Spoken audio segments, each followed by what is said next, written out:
Camarades combattants pour la liberté, la souveraineté et l'indépendance réelle, bonsoir. À l'orée de l'an 2026, c'est encore un honneur pour moi de prendre la parole et de vous faire un bilan exhaustif de l'année 2025 et aussi les perspectives pour l'année 2026. Mais avant tout propos, permettez-moi de rendre grâce à Dieu pour tous les bienfaits au cours de l'année 2025 et je continue de prier Dieu que 2026 soit meilleur à 2025. Permettez-moi également de rendre un vibrant hommage à nos vaillantes forces combattantes, forces armées nationales, volontaires pour la défense de la patrie, forces de sécurité intérieure qui veillent jour et nuit pour que notre patrie reste et demeure debout. Je prie pour le repos des âmes de tous ceux qui ont perdu la vie dans ce combat contre cette barbarie. Et également, je souhaite prompt rétablissement à tous ceux qui ont été blessés physiquement, mentalement dans cette guerre. 2025 fut une année où beaucoup de projets ont débuté. Parlant du secteur de la défense et de la sécurité, ce secteur qui nous intéresse tant dans ce combat, beaucoup d'efforts ont été consentis dans le recrutement de personnel au niveau des différentes forces. Également, plusieurs formations ont été entamées au sein de nos propres armées de façon endogène, ce qui a permis de créer beaucoup d'unités spécifiques qui font un travail remarquable sur le champ de bataille. En termes d'équipement, il y a eu l'arrivée au cours de l'année 2025 de beaucoup d'équipements lourds, mais également des équipements stratégiques que nous n'avons pas voulu présenter. Cet équipement va se poursuivre et le renforcement des effectifs va également se poursuivre au cours de l'année 2026 et la guerre va continuer à s'intensifier et notre armée va continuer de monter en puissance. Plusieurs opérations ont eu lieu sur le théâtre des opérations. Nous retenons principalement une opération audacieuse qui a été lancée il y a 2 mois de cela, l'opération qui a été baptisée l'Almazga, en français mur de glace. Cette opération audacieuse a permis à nos forces combattantes de se poser dans les sanctuaires de l'ennemi, là où depuis 5-6 ans, on croyait impossible d'atteindre, nos unités ont mis pied et ont reconquis ces zones. Ces opérations ont permis donc la reconquête de plusieurs dizaines de villages, en passant par la région donc de Nakambe, Napade notamment aux abords donc, du barrage de Kompianga, en remontant par Namungu dans le Goulmou, en passant par Zagadegan dans le Kulse, mais également la zone de Namsigia autour de Djibo et Toulfe entre Djibo et Titaou.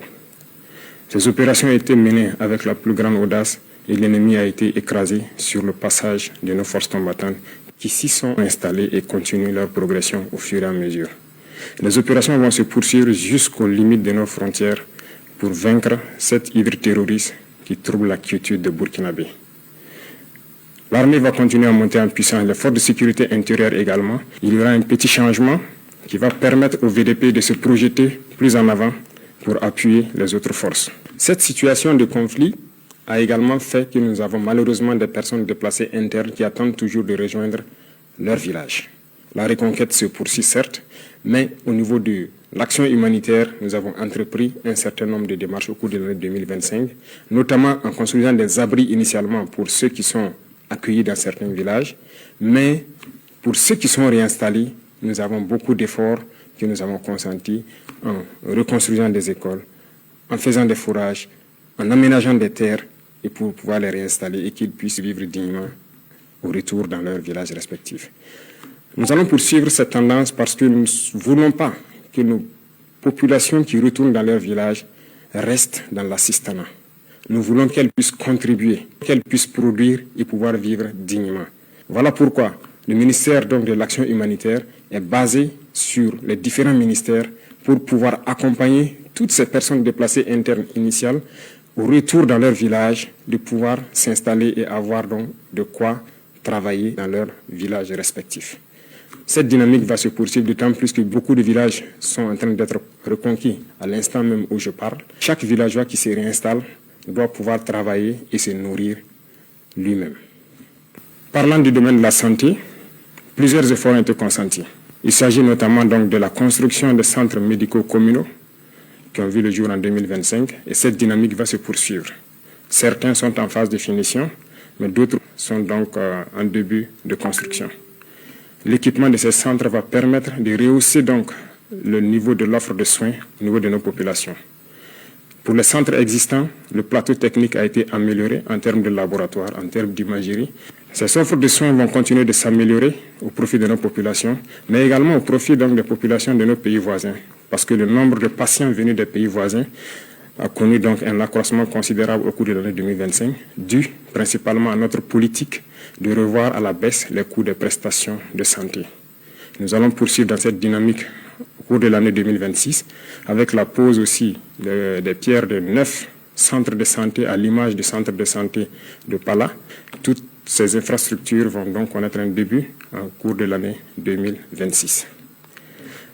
Dans le domaine de l'éducation, plusieurs projets ont eu lieu, notamment donc la mutation et la modernisation de nos structures éducatives, des constructions qui désormais vont aller en hauteur. Et donc il y a un projet pour que 2026 soit le début effectif de l'implémentation de ce type de centres d'éducation tout au long de l'année et partout sur le territoire national. Vous savez bien que nous sommes dans une mutation pour amoindrir un peu l'effet de l'enseignement général et mettre l'accent sur l'enseignement technique et professionnel. Cette mutation est en cours. Beaucoup de lycées techniques et professionnels verront le jour, mais également très bien équipés pour pouvoir répondre aux besoins de développement de notre patrie.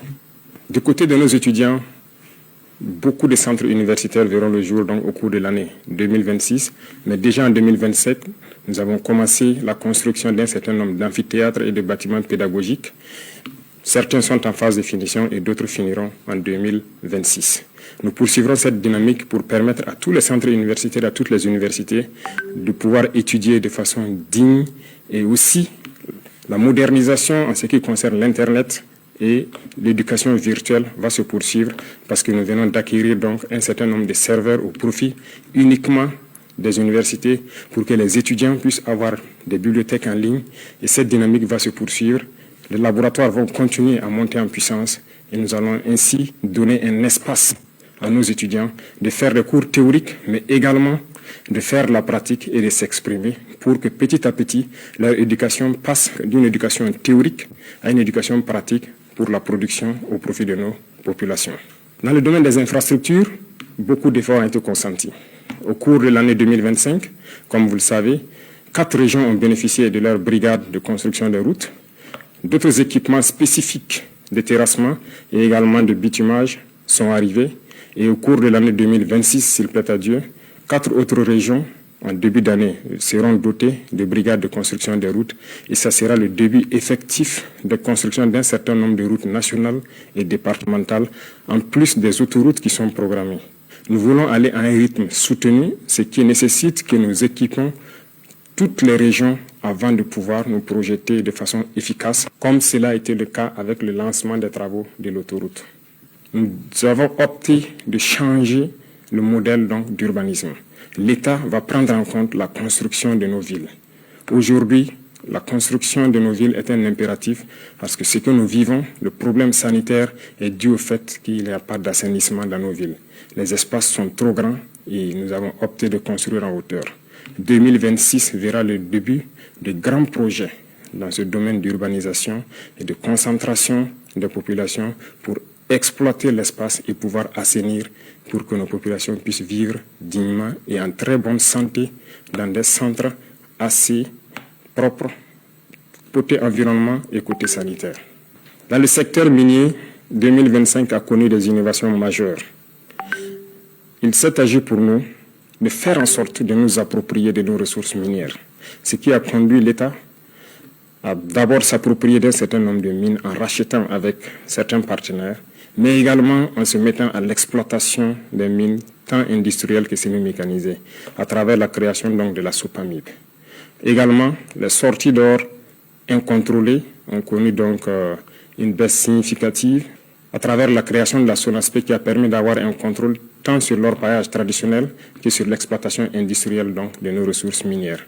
Le secteur de l'énergie va connaître également une mutation en 2026 à travers la création d'une initiative. Une initiative qui va être axée sur l'eau et l'énergie pour permettre à nos populations de bénéficier d'eau potable partout où elles sont et également de bénéficier de l'électricité pour pouvoir vaquer à leurs occupations. Dans ce sens, nous avons entamé en 2025 un certain nombre de projets pour accroître l'offre d'énergie et aussi être indépendant pour diminuer les importations d'énergie au Burkina Faso. Chers frères et sœurs, chers parents, 2025 a été une année riche en termes d'agriculture et d'élevage. Nous avons assigné donc des objectifs au ministère de l'Agriculture et par la grâce de Dieu, la pluviométrie fut bonne et nous avons dépassé les objectifs pour plusieurs spéculations et d'autres bien atteints. L'autosuffisance alimentaire, qui est un combat de tous les jours que nous menons, nous pouvons dire aujourd'hui que nous avons atteint l'autosuffisance alimentaire au cours de l'année 2025. Nous allons poursuivre les efforts dans le secteur de l'agriculture, notamment en rachetant des machines tant pour les labours que pour les récoltes, en faisant des labours gratuits, fortement subventionnés au profit de nos populations, en subventionnant les intrants et également en leur fournissant des semences de qualité produites par nos chercheurs. Beaucoup de terres sont en train d'être récupérées par nos forces combattantes. Nous allons rapidement nous mettre à la tâche dès le début d'année dans l'aménagement de ces terres pour permettre à ces populations qui se réinstallent de pouvoir exploiter de façon sereine leurs terres et accroître nos productions. Dans le même sens, nous encourageons tous ceux qui sont dans la transformation, à petite échelle comme à grande échelle, de poursuivre les efforts et tous ceux qui comptent venir dans ce secteur de rapidement s'y ruer parce que la production va continuer à s'accroître. Nous avons aussi créé l'ONBA pour que les retenues d'eau puissent être réalisées dans chaque village. Ainsi, il ne sera plus question de cultiver au bout d'une seule saison, mais nous espérons pouvoir cultiver 2 ou 3 fois au cours de l'année. L'ONBA est en train de monter en puissance et d'ici là, dans chaque village, nous espérons avoir une retenue d'eau pour permettre aux jeunes de vivre leur métier d'agriculteur, leur métier d'élevage.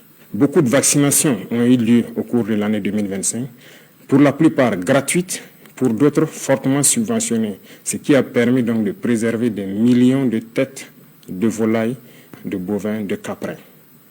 La pisciculture est en train de monter en puissance avec les cages flottantes qui sont installées un peu partout sur nos barrages, ce qui est une très bonne expérimentation qui a fait accroître la production piscicole de Burkina Faso et nous espérons que 2026 puisse être une année au cours de laquelle nous allons être suffisamment outillés pour atteindre l'autosuffisance et arrêter un tant soit peu l'importation de poissons d'eau douce au Burkina Faso. Les efforts vont se poursuivre également dans le secteur de l'élevage en faisant en sorte qu'en stabulation pure, les éleveurs puissent bénéficier donc de cultures fourragères et également, à travers Faso Goulougo, de bénéficier d'aliments de qualité qui seront produits et contrôlés par nos chercheurs. Tout cela contribue donc à atteindre l'autosuffisance alimentaire, mais également à participer à la transformation de nos matières premières et en vue d'une exportation vers certains pays amis qui voudront bien s'approvisionner au Burkina Faso. Camarades, dans le domaine de l'économie, 2025 a été une année prolifique pour le Burkina Faso. Je peux dire, en macroéconomie, sans me tromper, que notre économie se porte très bien. En témoigne, lorsque nous faisons le test d'aller sur le marché régional de lever des fonds, nous sommes toujours au-delà de ce que nous espérons. Ce qui prouve la confiance des opérateurs économiques et de certains bailleurs africains au Burkina Faso. Nous allons poursuivre les efforts, tant dans le domaine des impôts, de la douane, mais également de la digitalisation des opérations pour diminuer le risque de fraude au niveau donc de notre économie. C'est dans ce sens qu'à partir de janvier, il sera lancé normalement la facture électronique certifiée qui doit permettre au commerce de pouvoir se faire sans corruption. Et cela permettra donc encore d'accroître les recettes de l'État et de pouvoir mener un commerce sain au profit donc de nos populations. Nous allons poursuivre les efforts dans le domaine de l'économie à travers une économie saine qui doit permettre à ce que les investissements soient structurants et continuent à diminuer les dépenses de fonctionnement au niveau de l'administration.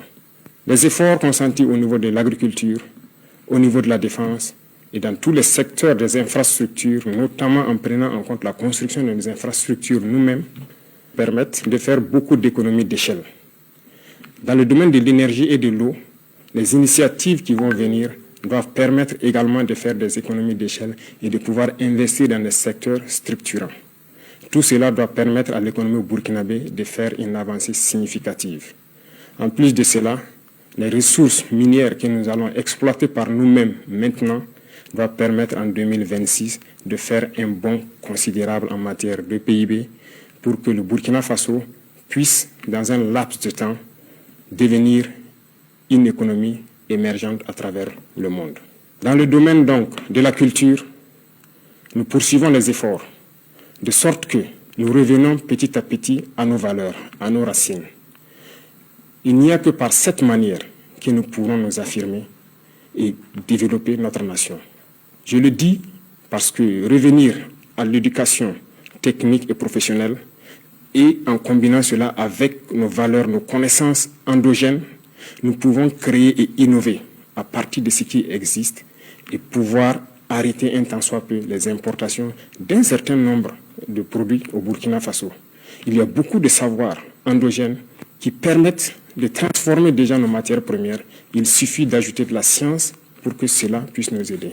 Et la culture fait partie de tout cela et participe activement au développement de notre nation.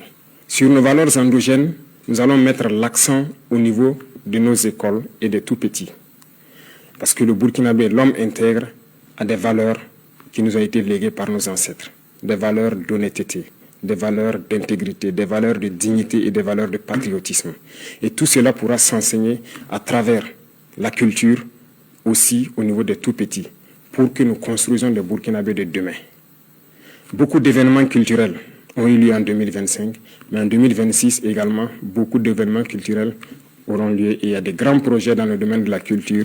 Mais tout cela, comme je l'ai dit, doit être axé sur nos valeurs ancestrales endogènes qui doivent permettre de créer de nouveaux Burkinabés basés sur nos propres valeurs. Tout cela doit faire la différence avec le Burkinabé que l'impérialisme a voulu bien construire au Burkina Faso.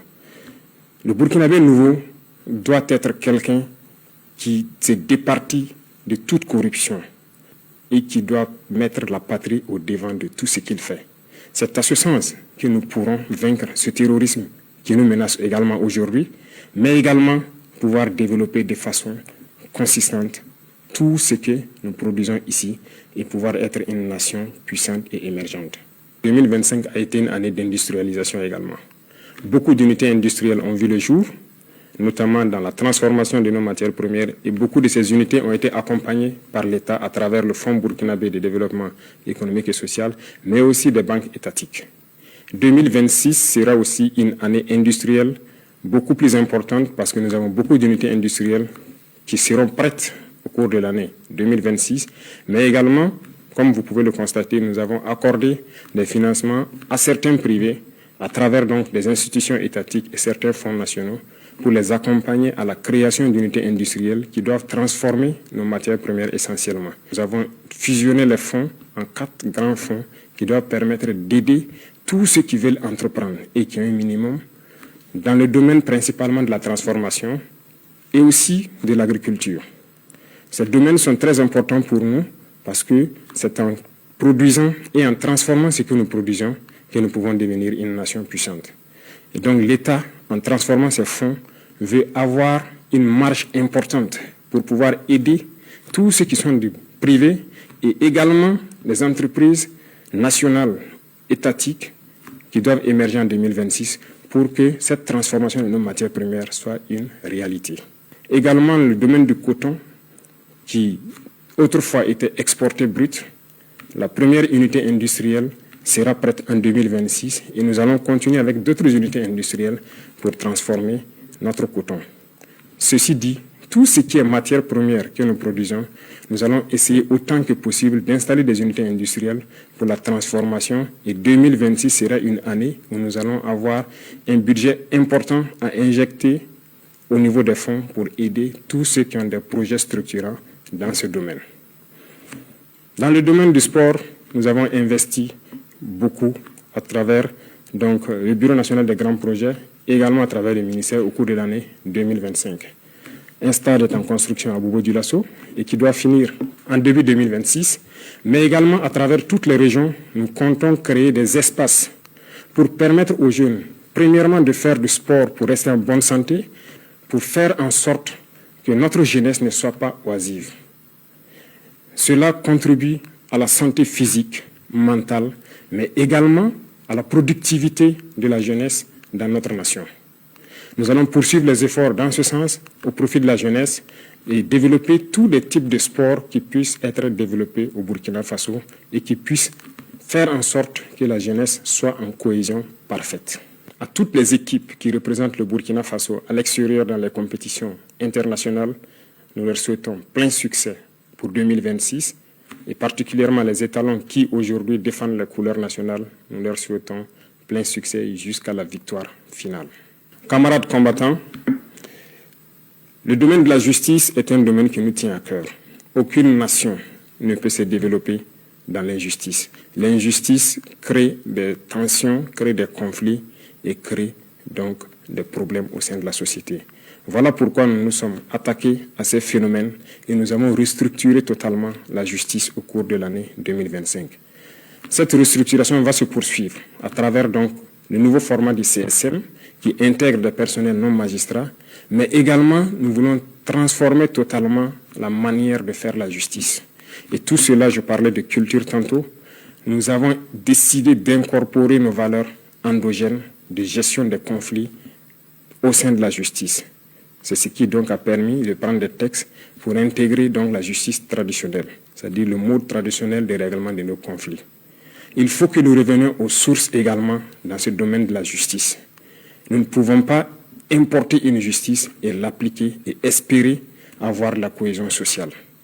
En intégrant donc nos valeurs ancestrales et en intégrant les personnes ressources pour le règlement de certains conflits, nous pensons que nous pouvons créer un espace de cohésion sociale fiable. En 2026, nous allons implémenter de façon physique sur le terrain ces différents tribunaux pour pouvoir régler la plupart des questions à l'amiable. Également, nous avons initié en 2025 le fait que les prisonniers puissent sortir, participer à la construction du pays. Ce n'était qu'une initiation. En 2026, nous allons faire en sorte que tous les prisonniers puissent connaître une reconversion. Au lieu de dormir en prison, nous allons faire en sorte qu'ils puissent participer, apprendre des travaux et se réinsérer dans la société. Cette nouvelle façon de voir la justice permet à ce que personne ne reste en marge. Tous ceux qui voudront construire le pays auront leur mot à dire. Que vous soyez libre ou en détention, nous ferons en sorte que vous puissiez participer à la construction du pays, et vous racheter et revenir dans la société. Les efforts vont se poursuivre au niveau de la justice, dans la digitalisation également de tous les actes, de sorte que les usagers n'aient pas à se déplacer forcément vers les tribunaux qui se retrouvent généralement dans les centres urbains et qu'ils puissent rester de là où ils sont pour pouvoir avoir accès à une justice équitable et à tous les documents donc, que la justice peut délivrer. Parlant de digitalisation, c'est un secteur qui nous tient à cœur parce qu'aucune lutte contre la corruption n'est possible sans digitalisation. Nous avons fait un pas énorme, mais beaucoup reste à faire. Nous avons un programme pour les 5 ans à venir où nous devons quitter une situation précaire pour être un modèle. Déjà, le Burkina Faso a pu acquérir ses premiers serveurs de data centers et des grands data centers sont en construction, ce qui permettra à nos ingénieurs de concevoir des applications sans crainte et de pouvoir les héberger sur place.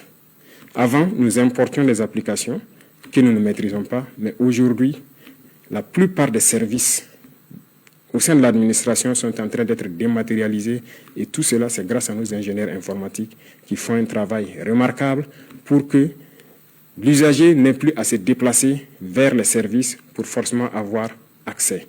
De son poste, il peut tranquillement avoir accès à certains services. En plus de tout cela, nous sommes en train de mettre en place des maisons du citoyen. Et les constructions vont démarrer en 2026. Ces maisons seront donc installées dans beaucoup de chefs-lieux de province, mais également nous irons jusqu'au département pour faire en sorte que quiconque ne maîtrise pas l'outil informatique puisse aller dans ces maisons, trouver des Burkinabés qui vont les aider à avoir accès à tous les services à travers les plateformes qui seront installées sur les machines dans ces maisons.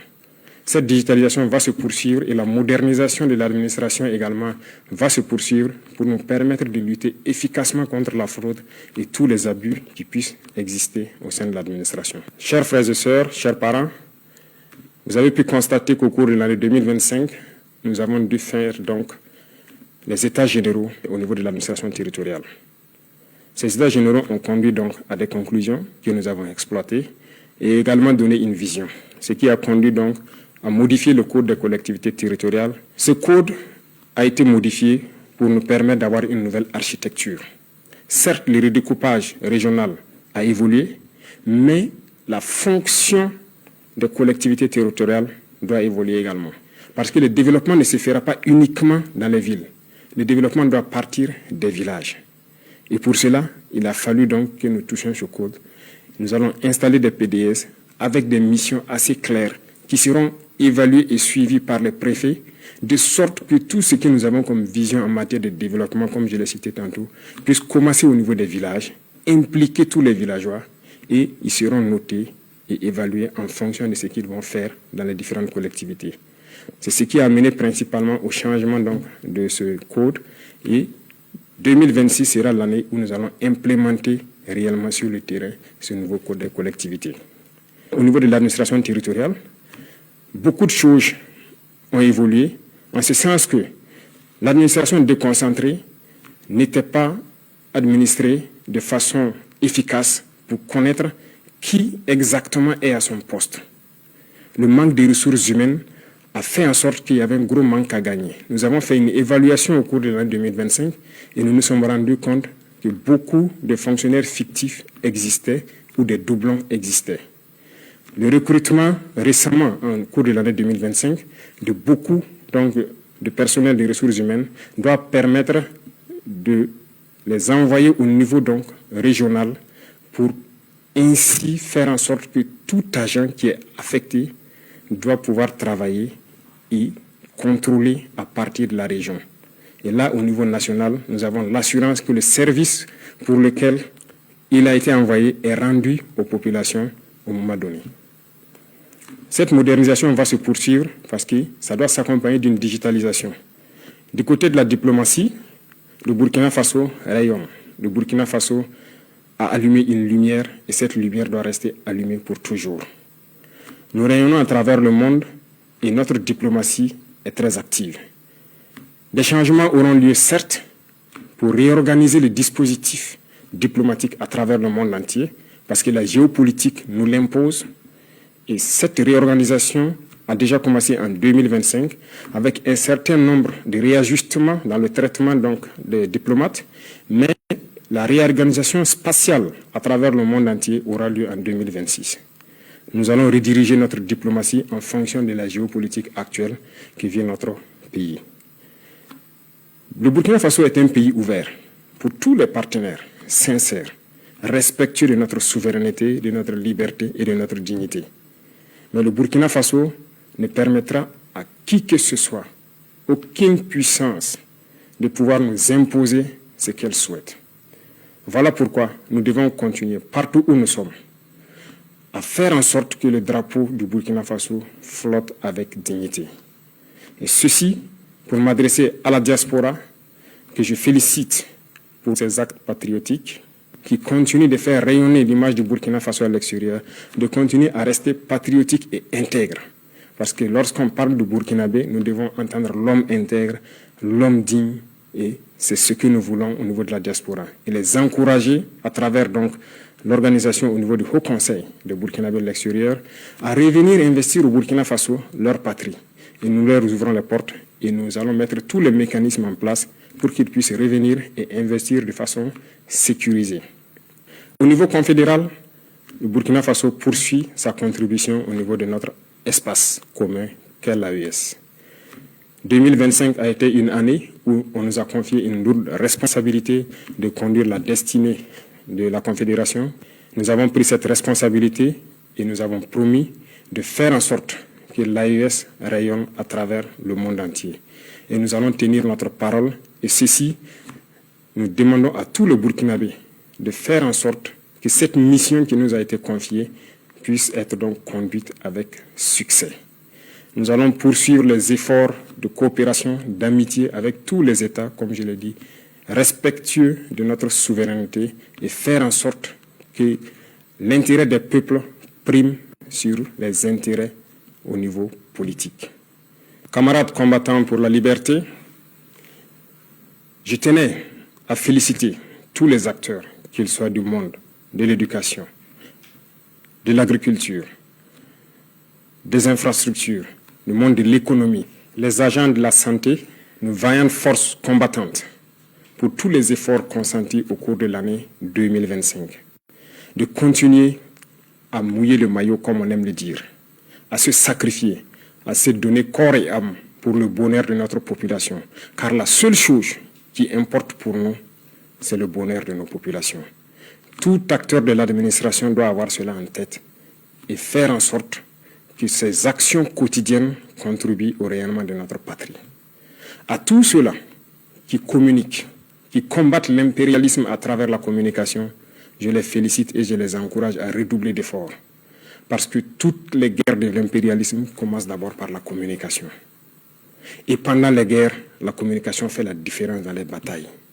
La communication est un maillon essentiel, est un maillon névralgique pour le succès des opérations. Poursuivez votre effort de communication, poursuivez votre effort à faire en sorte que leur désinformation ne puisse pas toucher nos populations. Je vous félicite parce que vous avez fait beaucoup d'efforts ces derniers temps en prouvant aux yeux de tout le monde que le Burkina Faso est debout. Et quand je parle d'acteurs de la communication, je parle du monde de la presse, qu'elle soit privée ou publique, et de tous ceux qui œuvrent à travers donc les médias sociaux à montrer une image saine du Burkina Faso. Et je remercie également tous ceux qui ont pris de leur temps, qui ont quitté l'extérieur, venir au Burkina Faso pour constater les réalités du Burkina Faso et qui ont pu le diffuser à travers leurs canaux pour faire comprendre à ces médias mensongers que ce qu'ils disent de notre patrie est totalement faux. Continuez dans ce sens parce que je le dis et j'insiste, la communication est un maillon névralgique dans le succès de notre lutte. Les révolutions passées n'ont pas abouti, nous connaissons les causes, mais nous ferons en sorte que cette révolution aboutisse pour le bonheur de nos populations. Le Burkinabé est intrinsèquement révolutionnaire. Voilà pourquoi toute la population doit mettre la main à la pâte, faire en sorte que la communication, l'intoxication et la désinformation de l'impérialisme ne passent pas. Pour tous ceux qui sont encore sceptiques, qui ne croient pas en la dynamique, je les invite à regarder un peu dans le rétroviseur. Dans le passé, il y a quelques années, comment était le Burkina Faso, à faire un mea culpa et voir exactement ce qui a été fait au bout de ces 3 années et rejoindre le bateau. Nous ne voulons pas exclure quelqu'un, mais comme nous l'avons dit, si quelqu'un ferme les yeux et refuse de voir le soleil, nous ne pouvons pas faire autrement que de le laisser en marche. Nous allons évoluer, nous allons continuer, nous allons poursuivre notre lutte. Le Burkina Faso vaincra, le terrorisme sera un passé et nous ferons en sorte que le visage du Burkina Faso qui est connu aujourd'hui, dans 5 ans, nous ne puissions pas le reconnaître.